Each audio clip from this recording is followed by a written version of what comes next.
On this Friday night, disturbing new accusations. The former soldier seeking help, who now says he felt a Veterans Affairs worker pressured him to consider medically assisted death.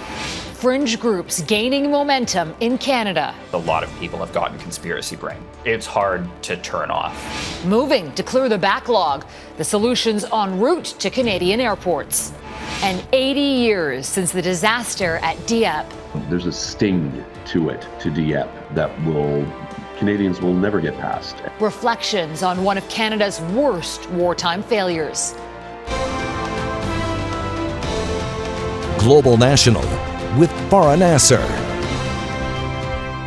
Good evening, and thank you for joining us. Disturbing new details are emerging about a controversial call between a former Canadian soldier and a worker at Veterans Affairs Canada.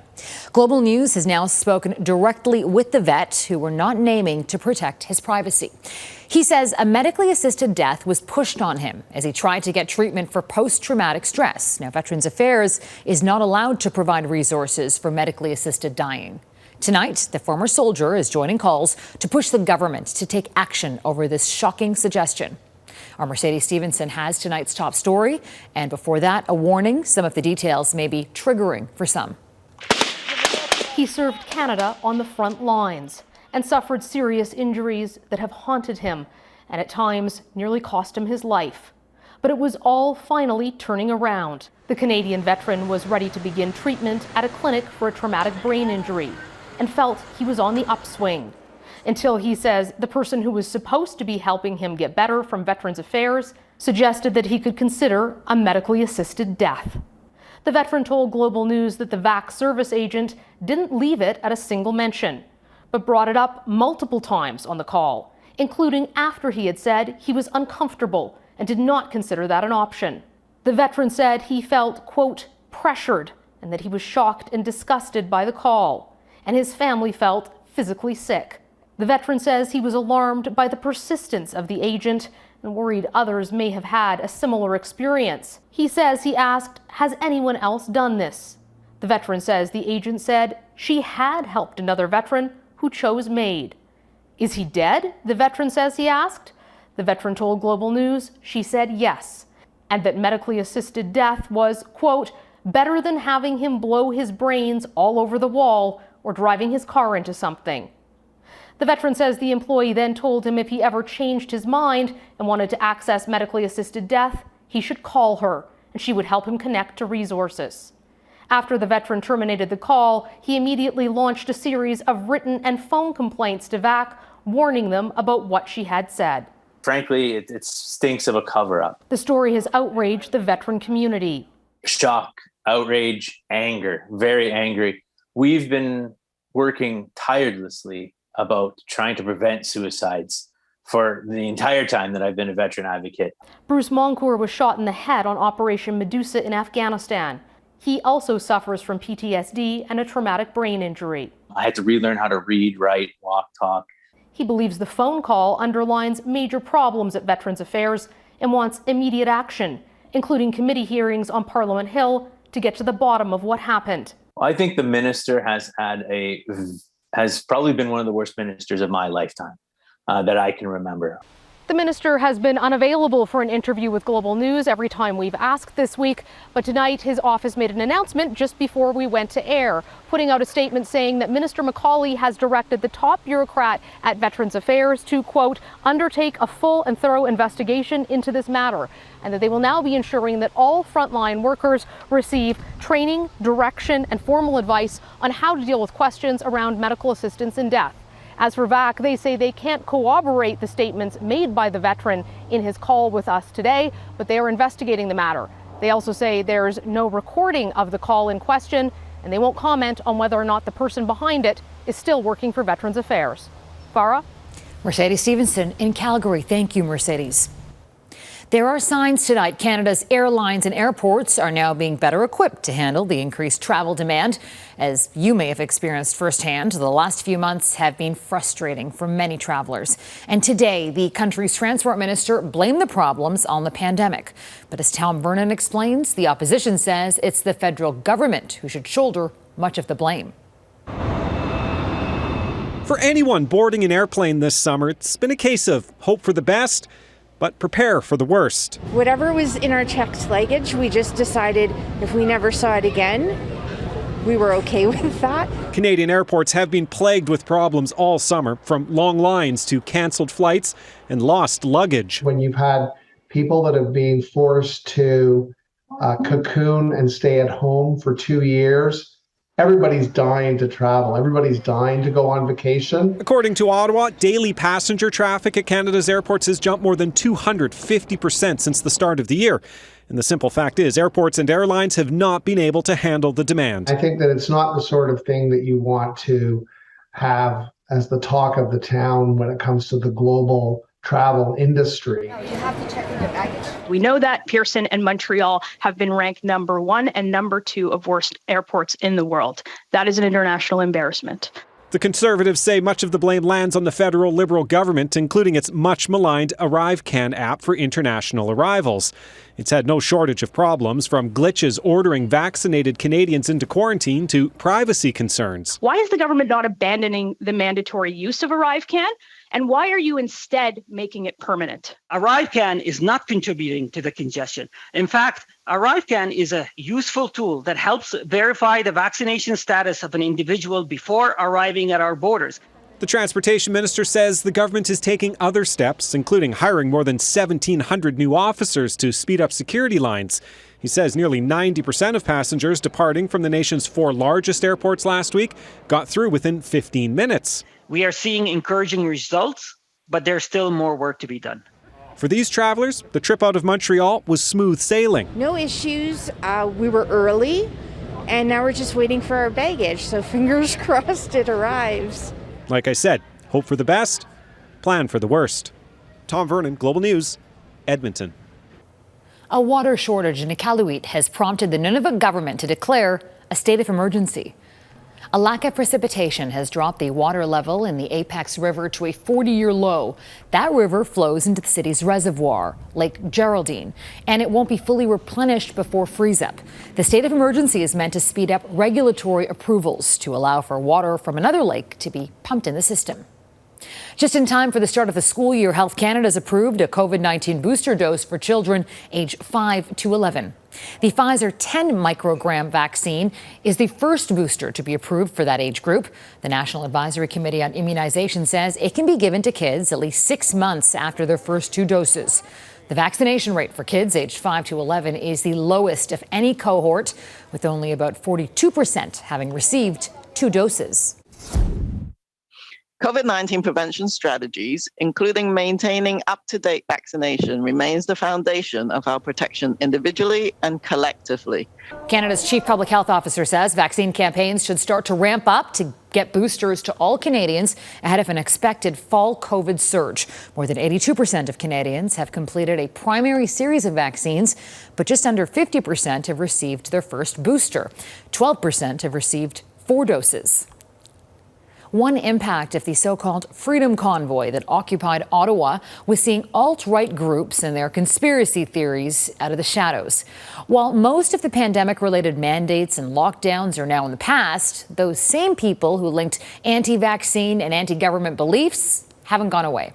As Mike Drolet reports, confrontations in 2 Ontario cities this week are putting them back in the spotlight. For 130 years, St. Bridgets Catholic Church has stood peacefully, a stone's throw from Parliament Hill in Ottawa's Lower Town district. That peace, it appears, has been disturbed. It doesn't matter if they pay today or not, they're out. They gotta go. Not long after a bailiff issued an eviction notice to the tenants,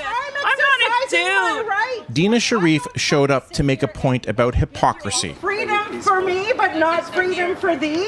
You see, the current occupants are members of a group that call themselves the United People of Canada, or TUPOC, with a stated yet somewhat vague goal of building community. We are called to bring healing to the nation. Some of those apparently leading TUPOC have links to the so-called Freedom Convoy that occupied parts of Ottawa earlier this year, although Director Diane Nolan now dismisses that as an event and wants people to be less critical and judgmental.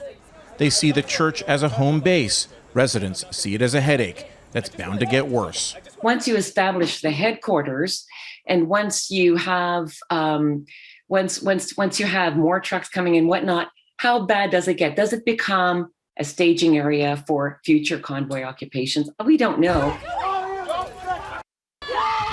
Just last weekend, followers of the self-professed Queen of Canada, Romana Diderot, showed up in Peterborough, Ontario to arrest the city's police force. It didn't go as planned.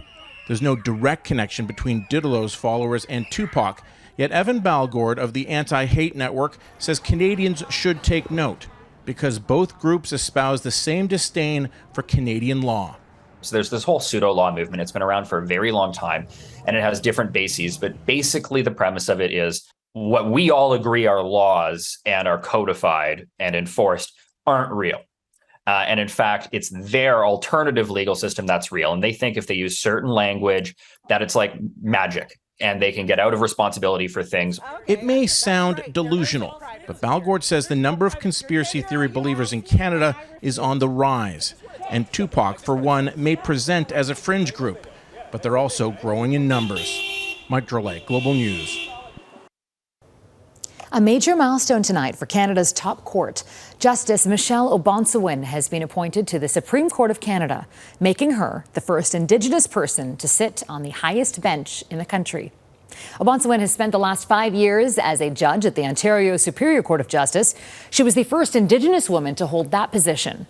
She is an Abenaki member of the Odanak First Nation in Quebec. She's bilingual, having grown up in a small Francophone community in Northern Ontario. O'Bonsawin will fill the vacancy left by Justice Michael Moldaver, who is set to retire next month.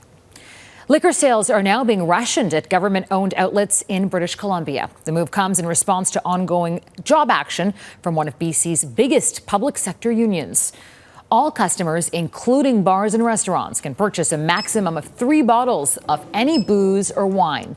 Beer is not included in the rationing. On Monday, the BC General Employees Union set up picket lines outside 4 liquor distribution warehouses.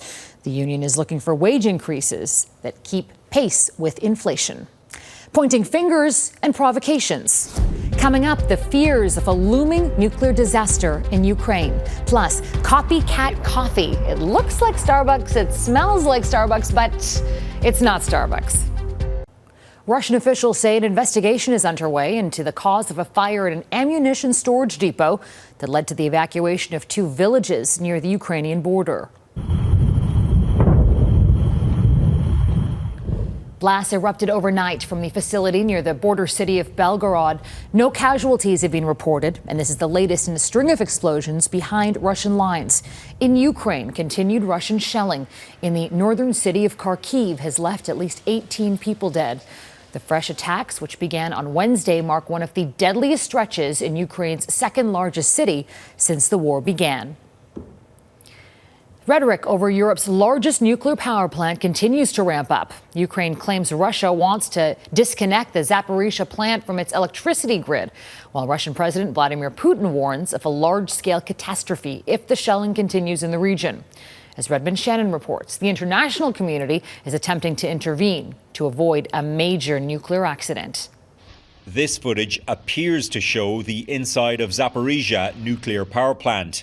Those are thought to be Russian military vehicles. Europe's largest nuclear power station has been under Russian control now for more than 5 months. In recent weeks, reports of shelling around it have increased, and so have the accusations. Both sides in the war say the other is to blame and planning further incidents to provoke conflict.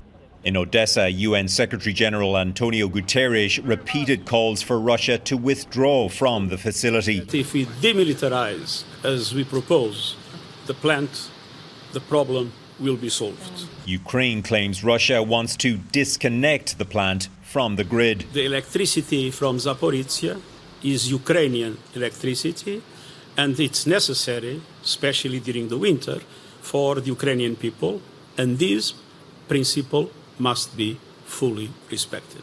Nuclear power constitutes a fairly substantial fraction of Ukraine's power availability.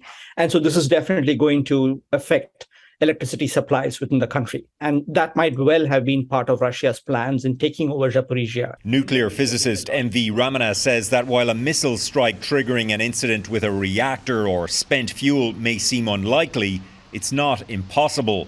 A further concern is stress on staff, effectively working at gunpoint since March. The possibility of error is quite high. If an operator makes an error in this, there could be consequences which could lead to an accident as well. After speaking on the phone with French President Emmanuel Macron, it appears Vladimir Putin is willing to let international inspectors access the plant. But the terms of any visit are still contentious. Redmond Shannon, Global News, London. People in Moscow flocked to the grand opening of Russia's newest coffee chain, one that looks eerily familiar to a North American staple. Nope, that's not a spelling mistake. Stars Coffee officially opened its doors in Moscow with an uncanny resemblance to giant coffee chain Starbucks, which withdrew from Russia after the invasion of Ukraine. The operators of Stars are vowing to reopen all Russia's former Starbucks locations under this new brand. Emerging high and dry ahead, the surprising bonus of a brutal drought.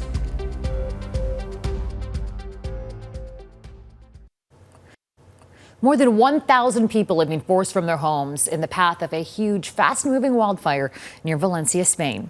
More than 400 firefighters and dozens of helicopters and planes are working around the clock to save villages in the path of the fire, while the flames are being whipped up by strong wind gusts. The Altura fire has consumed more than 190 square kilometers of forests and brush in the past few days. So far this summer, nearly 3,000 square kilometers of the Spanish countryside has been burnt. One unexpected side effect of Spain's worst drought in decades has delighted archaeologists. The reemergence of a prehistoric stone circle dubbed the Spanish Stonehenge. The circle of dozens of standing stones is believed to date back to 5000 BC. The circle has been underwater since the construction of a nearby dam in 1963, and archaeologists are now racing to study the ancient monument with modern tools and techniques before it's submerged again. The Chinese government has issued a national drought alert as a severe heat wave still has the country in its grip. The heat wave, with temperatures into the high 30s and low 40s, has now lasted more than 2 months, and it's expected to stick around until September. Rainfall has been less than half of normal. More than 60 rivers have now dried up, and much of this year's harvest is now wilting in the heat. Military disaster next, remembering Canada's bloodiest battle of the Second World War.